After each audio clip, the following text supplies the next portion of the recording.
എന്റെ പേര് വിഷ്ണു, ഞാനൊരു ഹിന്ദുവാണ് അല്ലെ, ഞാനൊരു മലയാളിയാണ്, ഞാനൊരു കേരളത്തിൽ ജനിച്ച ഒരാളാണ്, ഞാൻ ബീഫ് കഴിക്കും. ഞാൻ ബീഫ് കഴിക്കും, എന്റെ ഫേവറേറ്റ് ഇപ്പോഴും ബീഫാ, ഞാൻ കഴിക്കും. ഇത് സെയിം സംഭവം കപ്പൽ, ഞാൻ പറഞ്ഞല്ലോ ഇന്റർനാഷണൽ വാട്ടറാണ്. അവിടെ നീ ബീഫോ പോർക്കോ ചിക്കനോ നീ എന്ത് വേണമെങ്കിലും കഴിച്ചോ, ആരും നിന്നെ ചോദ്യം ചെയ്യില്ല. അതാണ് റൂള്. എന്നാൽ ഇതേ ബീഫ് ഇപ്പൊ നമ്മൾ ഒരു കപ്പലിൽ ചിലപ്പോൾ 3-4 മലയാളികളായിരിക്കും ഉള്ളത്. നമ്മൾ ആ 4 മലയാളികളെ ചിലപ്പോൾ ബീഫ് കഴിക്കത്തുള്ളൂ, ബാക്കിയുള്ള നോർത്ത് ഇന്ത്യൻസ് ആയിരിക്കാം, അവർ കഴിക്കത്തില്ല. അപ്പൊ ഞങ്ങൾ ഈ 3-4 പേർക്ക് വേണ്ടിയിട്ട് ഞങ്ങൾ കുറച്ച് ബീഫ് ഉണ്ടാക്കും. എന്റെ ഒരു കപ്പലിൽ ഞാൻ ഇതേപോലെ ബീഫ് ഉണ്ടാക്കി വെച്ചു, ഞങ്ങൾ കഴിക്കുക. ഞങ്ങൾ സൺഡേ ബീഫ് ഉണ്ടാക്കും.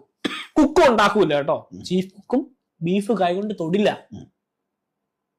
ഞങ്ങൾ തന്നെ സ്റ്റോർ റൂമിൽ നിന്ന് എടുത്ത് കട്ട് ചെയ്ത് ബീഫ് ഉണ്ടാക്കി സൺഡേ ഞങ്ങള് ഈവനിങ് ഞങ്ങൾ ബീഫും കാര്യങ്ങളൊക്കെ കഴിക്കും. ഇതിന്റെ കൂടെ എന്റെ അടുത്ത് ചോദിക്കുന്ന ചോദ്യം എന്താണെന്നറിയോ? നിന്റെ പേര് വിഷ്ണു, നീ ഒരു ഹിന്ദു, നീ പിന്നെ എങ്ങനെ ബീഫ് കഴിക്കുന്നു? എന്റെ അടുത്ത് ചോദിച്ച ചോദ്യമാണ്, ഞാൻ മറന്നിട്ടില്ല ഇപ്പോഴും.